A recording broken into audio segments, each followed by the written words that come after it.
इंसान का चांद पर जाना, मरीख पर कदम रखना, गाड़ियों को हवा में उड़ाना शायद अब हमें इस कदर हैरान नहीं करता, क्योंकि ये तमाम कारनामे इंसान ने टेक्नोलॉजी और साइंस की मदद से सरअंजाम दिए। लेकिन दुनिया में कुछ कारनामे ऐसे भी हैं जिन्हें इंसान ने बगैर किसी टेक्नोलॉजी और साइंसी मदद के सरअंजाम दिए हैं। क्या आप तसव्वुर कर सकते हैं कि कोई समुद्र में खो जाए और दुनिया से राब्ता भी मुनक़ता हो जाए, कोसों दूर आपको पानी के अलावा कुछ दिखाई ना दे, यहाँ तक कि कई महीने गुजर जाएं, तो आप क्या करेंगे?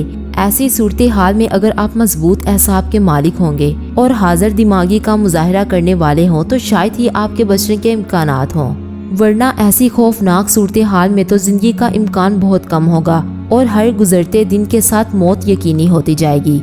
मगर क्या आप जानते हैं कि दुनिया में एक शख्स ऐसा भी है जो वसीओ अरीज समुंदर में 1, 2 या 4 माह नहीं बल्कि पूरे 13 माह तक अपनी छोटी सी कश्ती में भटकता रहा और बचने में कामयाब रहा। मगर कैसे? नाजरीन, दुनिया में कुल 5 बहर हैं, जिनमें सबसे बड़ा बहरुल काहल है। इसका रकबा 165 मिलियन मुरब्बा किलोमीटर पर फैला हुआ है। मगर हैरान कुन बात यह है कि दुनिया का कुल खुश्क रकबा 148 मिलियन मुरब्बा किलोमीटर पर मुश्तमिल है, यानी बाकी के 4 बहर को छोड़ भी दिया जाए तो सिर्फ बहरुल काहल का रकबा हमारी दुनिया में मौजूद पहाड़ों, जंगलात, रेगिस्तानों और मैदानों से ज्यादा बड़ा है। तो इससे आप अंदाजा लगा सकते हैं कि अगर कोई शख्स बहरुल काहल जैसे इतने बड़े समुद्र में खो जाए तो इसको तलाश करना कैसा होगा? तकरीबन नामुमकिन। लेकिन इस नामुमकिन को जोस सल्वाडोर ने मुमकिन कर दिखाया और बहरुल काहल में 7 फीट की एक छोटी सी कश्ती में 438 दिन गुजार कर एक ऐसा आलमी रिकॉर्ड बनाया जिसे कोई तोड़ना भी चाहे तो नहीं तोड़ पाएगा।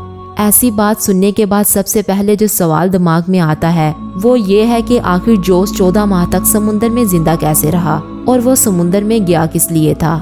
जोस मैक्सिको के एक गांव कोस्टा एजोर का रहायशी और पेशे से एक मछेरा था। 17 नवंबर 2012 को वो अपने एक साथी के हमरा समुंदर में मछलियां पकड़ने के लिए रवाना हुआ। उनका समुंदर में 30 घंटे गुजारने का इरादा था, इसलिए उनकी कश्ती में ज़रूरत का कुछ सामान और एक दिन का खाना था। उसे बिल्कुल अंदाज़ा नहीं था कि उसके अगले 14 माह उसकी ज़िंदगी के बदतरीन दिन होने वाले हैं। जोस और उसका साथी मैक्सिको के साहिल से तकरीबन 120 किलोमीटर दूर गए और अपना काम शुरू कर दिया कि अचानक उन्हें समुद्री तूफान ने घेर लिया। अपनी जान बचाने के लिए उन्होंने जाल समुंदर में ही छोड़ा और साहिल की जानिब चल पड़े। मुसलसल 6 घंटे कश्ती चलाने के बाद जब वो अपनी मंजिल के करीब पहुंचे तो उनकी कश्ती खराब हो गई। अभी वो इसी परेशानी में मुब्तला थे कि साहिल तक कैसे पहुंचा जाए कि तेज हवा ने उनकी कश्ती को वापस समुंदर की जानिब धकेलना शुरू कर दिया। जोस ने साहिल पर मौजूद अपने साथियों को अपनी लोकेशन भेजी और उनके जवाब का इंतजार करने लगा। लेकिन इससे पहले कि उन्हें जवाब मौसूल होता उनके रेडियो की बैटरी खत्म हो गई। जब उनके साथियों ने पैगाम देखा तो फौरन एक रेस्क्यू प्रोग्राम समुंदर में भेजा, लेकिन जोस और उसके साथी का कुछ पता न चल सका। जोस और उसके साथी को अंदाज़ा हो गया था कि अब उनके जिंदा बचने के इम्कानात ना होने के बराबर हैं, लेकिन वो कोशिश करते रहे कि किसी तरह खुद को जिंदा रखे। साथ लाया हुआ खाना भी खत्म हो चुका था। उन्होंने कश्ती के करीब मौजूद मछलियों को पकड़कर कच्चा ही खाना शुरू कर दिया। समुंदर का नमकियात वाला पानी मौत का सबब भी बन सकता है, इसलिए प्लास्टिक की बोतलों में बारिश का पानी स्टोर करते और इसे पीते थे। जब कई दिन तक बारिश न होती तो इन्हें मजबूरन मछलियों और कछुओं का खून पीना पड़ता था। समुद्री परिंदे इनकी कश्ती के इर्द गिर्द जमा होने लगे और वो इसको समुंदर में आराम की एक गैर मुतवक्का जगह तस्वुर करने लगे थे। जब जोस ने पहली बार एक परिंदे को पकड़ा तो इसका साथी खौफ के आलम में ये सब देख रहा था, क्योंकि किसी जिंदा मुर्गी की तरह जोस ने इसके टुकड़े कर दिए थे। इन परिंदों के खून से इनको जिंदगी बचाने का कीमती सियाल भी मिला। जोस सल्वाडोर और उसका साथी जिस ज़हनी अजियत से गुजर रहे थे इसका तस्वुर करना भी मुश्किल है। आखिरकार जोस का साथी इस अजियत के आगे शिकस्त खा गया और 4 माह बाद इसने समुद्र में छलांग लगाकर खुदकुशी कर ली। अब जोस समुद्र के जिस हिस्से में मौजूद था उसे दुनिया का खामोश तरीन हिस्सा समझा जाता है। जोस अपनी मायूसी के साथ लड़ने में मसरूफ था कि इसे दूर से गुजरता हुआ एक कार्गो जहाज नजर आया। जोस सल्वाडोर ने जहाज की जानिब हर तरह से इशारे किए, लेकिन बदकिस्मती से जहाज में मौजूद किसी भी शख्स को जोस की छोटी सी कश्ती नजर न आ सकी। 11 माह में जोस अपनी कश्ती में 8000 किलोमीटर का सफर तय कर चुका था।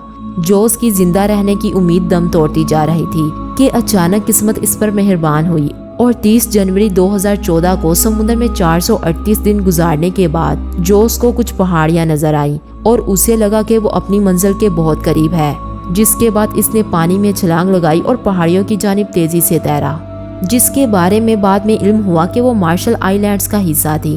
जोस ने मजीद बताया कि वो पहले जमीन तक पहुंचा और उसकी कश्ती बाद में। जोस समुद्री रेत को महसूस कर रहा था और इतना खुश था कि रेत पर गिरकर बेहोश हो गया। जब माहीगीर जोस को होश आया तो इसने साहिल के करीब मौजूद बस्ती के लोगों से राब्ता किया। इस बस्ती में कोई भी स्पेनिश जुबान नहीं जानता था, तो हाथों के इशारों से एक दूसरे से बात की। जोस को पानी दिया गया, जिसको पीकर इसकी तबीयत बिगड़ गई। ऐसा होने पर बस्ती के रिहायशियों ने मेयर के दफ्तर से राब्ता किया और इसे एक बड़ी शिपिंग बोट पर बिठाकर मार्शल आइलैंड्स के सबसे बड़े अस्पताल तक पहुंचाया। फटे पुराने कपड़ों और बिखरे बालों के साथ जोस कश्ती से बाहर निकला तो इसका सामना कैमरों और मीडिया के सहाफियों से हुआ। जोस ने खुद को ऐसा कैदी करार दिया जो रज़ाकाराना तौर पर 1 साल से ज्यादा अरसे तक कैद में रहा और इसे समझ नहीं आ रहा था कि कैसे रवैये का मुजाहरा करे। नाजरीन, इस हैरान कुन सफर की दास्तान और जोस की तस्वीर दुनिया भर में तेजी से फैल गई और वापस पहुंचते ही जोस ने डेज 438 के नाम से एक किताब लिखी। हत्ता कि इस पर अपने साथी को कत्ल करके खा लेने का इल्ज़ाम भी लगा और इसे मुकदमे का भी सामना करना पड़ा। नाजरीन, आज की इस वीडियो में बस इतना ही। अगर वीडियो अच्छी लगी हो तो इसे लाइक और शेयर ज़रूर कीजिएगा और हमारे चैनल डिस्कवरी स्टूडियो को सब्सक्राइब करना भी ना भूलिएगा।